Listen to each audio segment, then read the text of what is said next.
Hey, hey guys, how are y'all doing? I'm not going to take long to keep myself on this page. I want to get right into this commentary. So I'm going to get off the screen.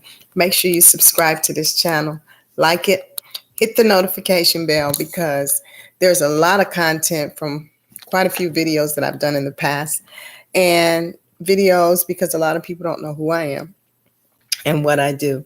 So I just want to make sure you subscribe because there's going to be a lot of exposure that I'm doing on a spiritual side and on a natural side regarding what we're going through in life today in the industry. So let's get with it and we'll check it out.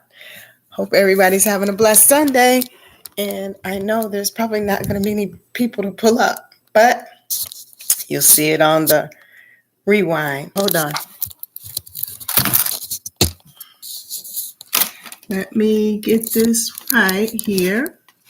Let me do it like this. Like this. There we go. This is Traphouse Kitchen. So I want you guys to be able to hear what he's saying, and then I'll give you my commentary. He knows it. I really do. We're going to check out Astria TV Truth Exposed, Hip Hop Gatekeeper, Lil Boosie, the Mo3 Sacrifice, and Selling Souls. Let's start there. What's going on YouTube? Astria TV Truth Exposed. Today we're going to be talking about the hip hop. Shout out to Traphouse Little Kitchen. Boosie.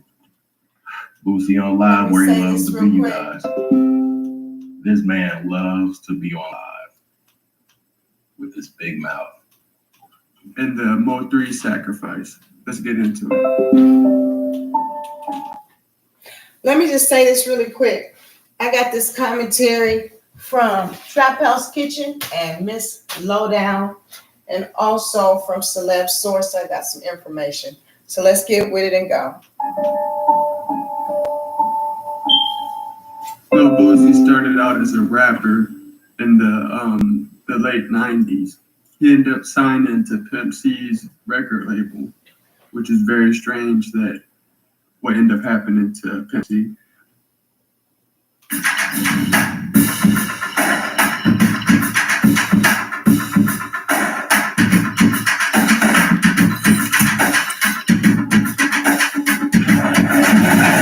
Hey, Sorry, guys. I do want to say one thing. Let me pause this for a minute. I want to say I apologize. I remember mentioning on a video concerning Duke the Jeweler that it looked as if Boosie's nephew was looking around the dice table, and that I saw an image of someone over Duke the Jeweler in the garage, and I mentioned that it looked like from the back his nephew. And I have to take that back because that's a 19-year-old, and you really can't say something like that looking from behind. So anytime I want to correct myself, I'll make sure that I do that because I'm that kind of person. Okay, let's go ahead and get this commentary. Anyways, Lil Boosie is signed to four I'm going to leave that alone. different record labels: Empire, Trill Entertainment, Atlantic Records, and Warner Records. So that's 4 different record labels that own percentages of Lil Boosie and his work. They also own a percentage of the rappers that Lil Boosie signs. Some of these Who are the rappers that Boosie is signed? I'm waiting for that in the comments, not the chat area, but the actual video comments. Who has he signed that's made Billboard or anything? He even had a little white dude named Lil Blurry. Disappeared. Nobody's messing with Boosie. I don't even see how people can look him in his eyes doing business and think it's going to be a wholesome experience. I did see a vlog where he went to some chitlin circuit town, went to dude's house to family was just so happy. But then again, you got to think about what people have versus what they see another person having too. So I get it. Record labels made. Okay, let me make mention of that comment, because this right here is about making sure that we don't make assumptions on this internet, watching these videos that other people do and the assumptions they make and how they can make a story look so good. Lil Boosie, I made a mistake thinking he was independent. This is the first time I found out that he is signed to 4 different labels. Do I know this to be true? Allegedly, he's signed to 4 different labels. Watch this commentary, because it literally takes the fact that he signed and has these 4 different labels to trying to make him a hit man for the record label. And first and foremost, I want to say that I don't see him as that dumb of a person, because right now he's writing books, he's writing movies, and he also beat a murder charge. Who would put themselves in that type of position? Yet on my other videos, I mentioned that because of the grace and mercy that God gives us in the past to cover or to get us out of situations that we can't get out ourselves, that we can't continue to ride on that grace and mercy. Now, the only problem I had with a lot of commentators and Duke the Jeweler in the murder is some of the statements that they made were very ludicrous. One of the statements was, why did he get on a plane? And I told you I would get on a plane also, because you wouldn't catch me standing around and staying around in Texas just to get arrested for a probable cause. So that was foolish. And they try to ride that and write it on each video. I heard a woman on several videos saying the same thing. And why would he just all of a sudden let his nephew drive the truck and he jump on the plane? Because he's smart. And a black man in America has to be smart. And just because you hear a shooting or you around something or you happen to see something, if you don't take position on the wisdom that you think you should, you can be caught up in a situation that you have nothing to do with. Not saying he's innocent, not saying he's guilty. But what I am saying is there's a call on his life, and he needs to recognize it, and he needs to remember to take advantage of that before it is a situation that he can't get out of. So let me put that forth first and foremost. You see my thumbnail, that is my artist from Nigeria, Donefizzy.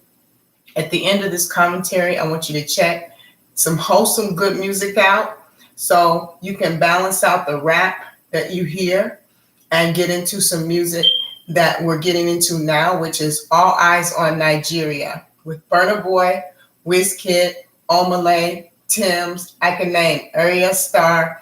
I can name Akunle Gold. There's several artists there that are going to hit this industry, and it's going to wipe the American music out pretty soon. So just keep your finger right there, put a pin right there, and I'll get back to that. Let's go. Traphouse Kitchen, don't be so specific when you hear something that somebody else is saying. Don't be so specific because you weren't there. Thank you. Solely be for distribution, but there's still a lot of hands in the cookie jar. So when Boosie realized that from music he wasn't going to be making much because he was getting robbed by the record labels, eventually he figured out how they were robbing him, and he found the opportunity to become a gatekeeper, which is just a former rapper. Chitlin Circuit gatekeeper. He's a gatekeeper to the hood guys that really they have one foot in and one foot out.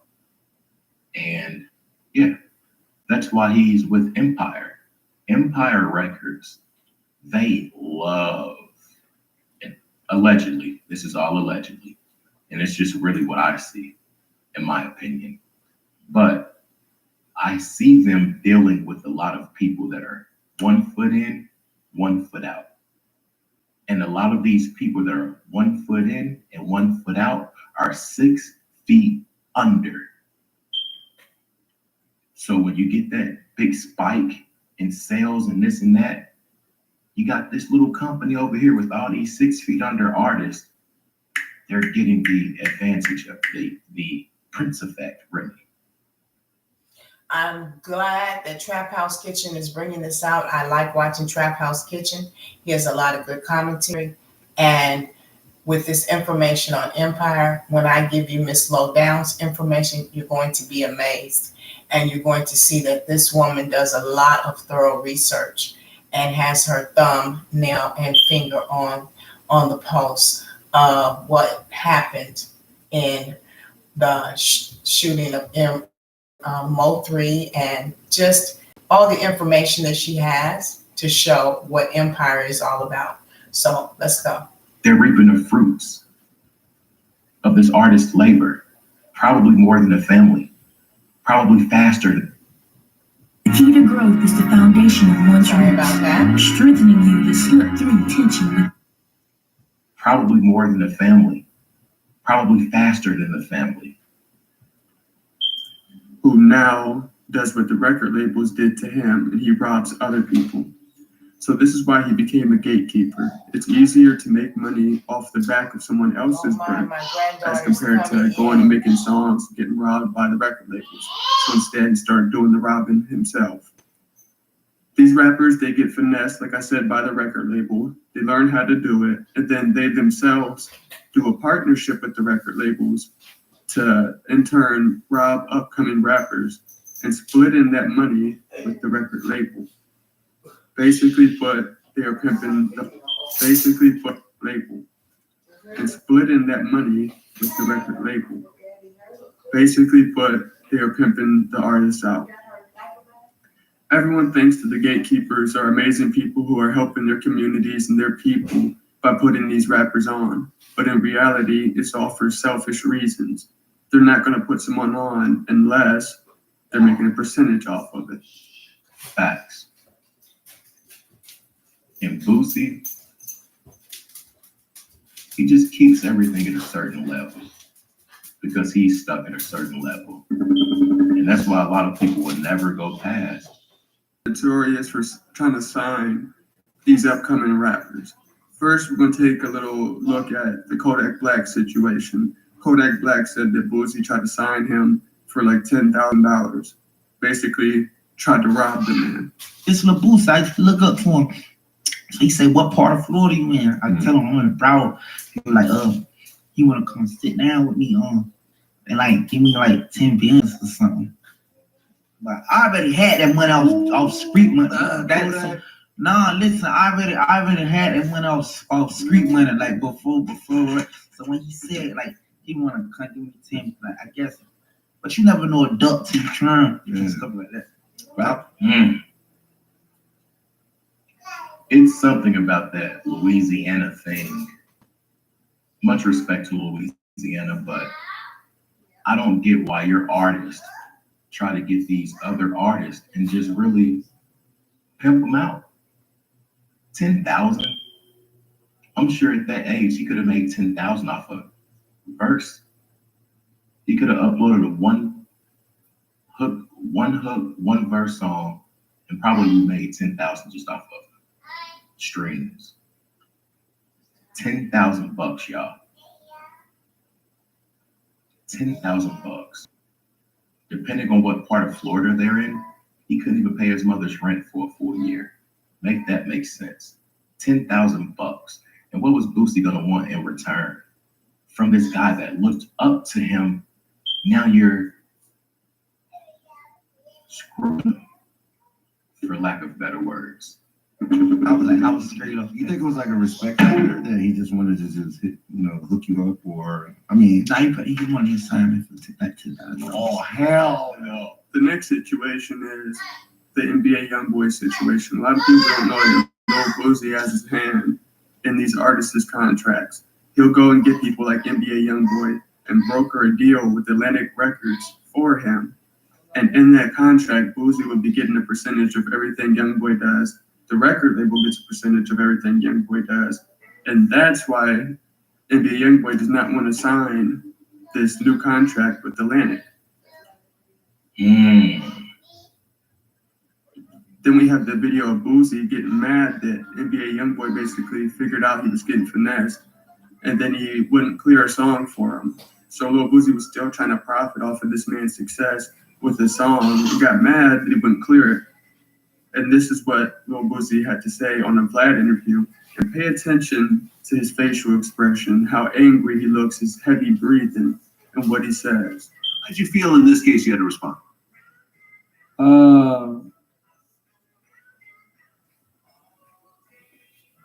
Because I don't want to kill him. You see how mad this? Because I don't want to kill him. That's crazy. Now, let me just say this. I'm going to pause for the cause right here. Now, how can this man see him breathing heavy and no expression of anger? What is he seeing that I ain't seeing? I didn't see his chest moving. I didn't see no heavy breathing. I didn't see no anger. Some of these two personalities pump stuff up, put an idea in your head, and it's not there. As he said, because I didn't want to kill him. Listen to what Traphouse is going to say about him saying that. That's a figure of speech. Just listen.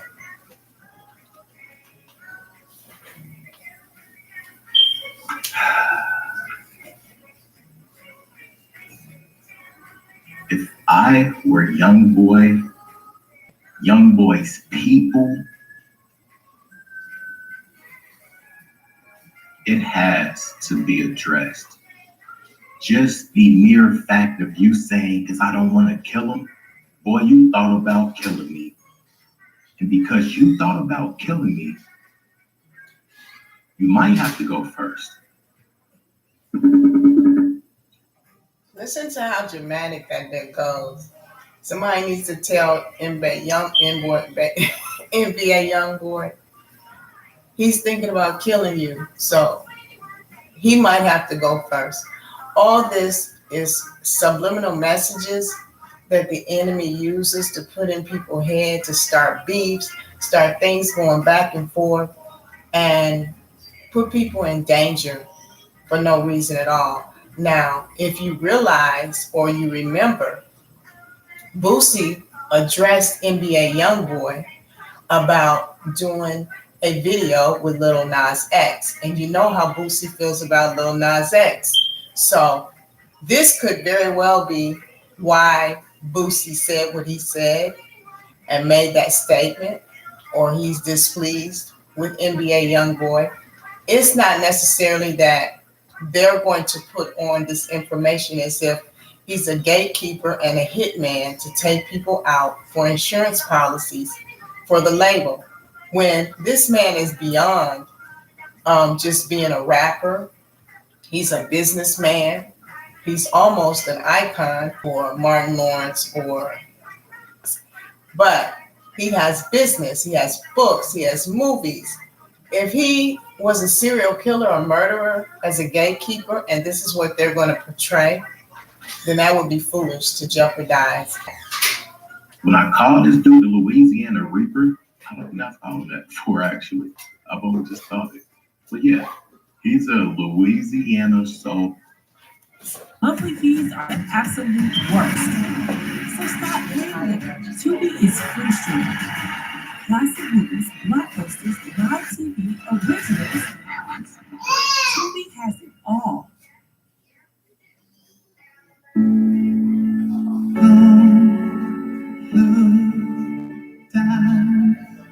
only have to take one step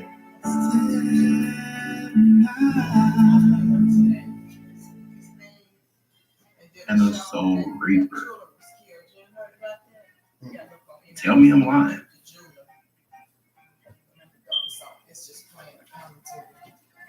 I'm waiting. Tell me I'm lying.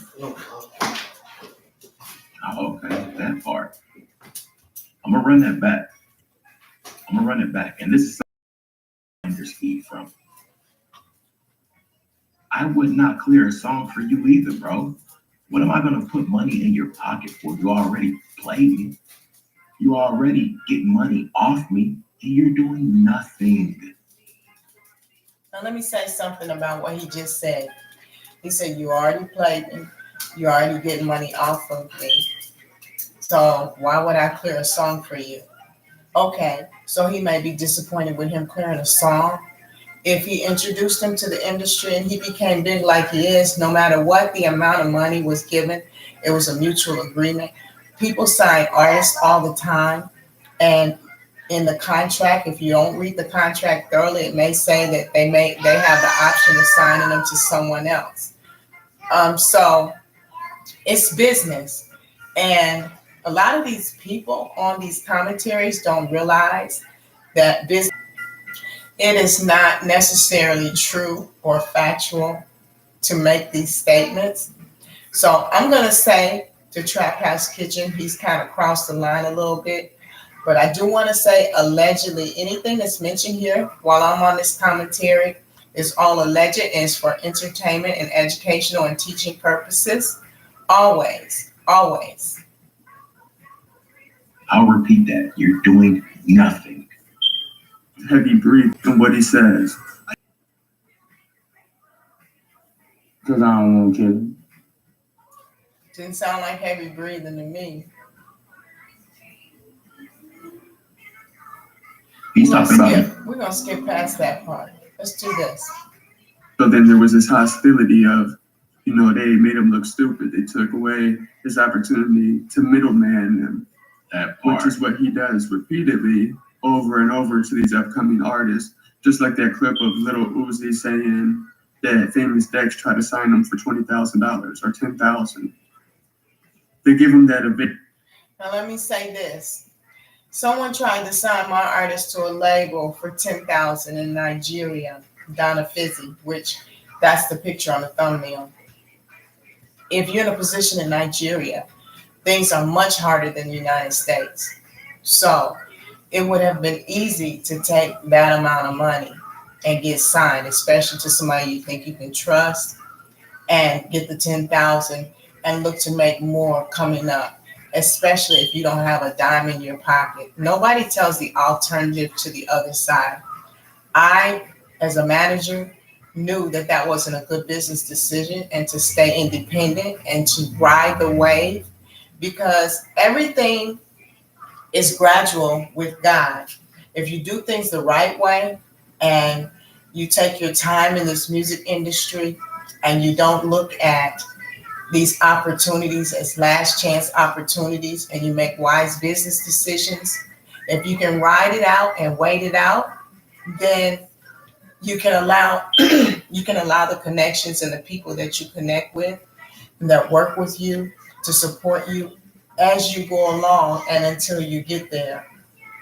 And I want to show you and show people in this music industry there's a way to get it where you don't have to sacrifice the artist. That's what WATW is about. Go ahead. And then they rob them on percentages. You think they're trying to give them that small advance so that, they don't have to recoup as much, but that's not really the situation. Now, a small amount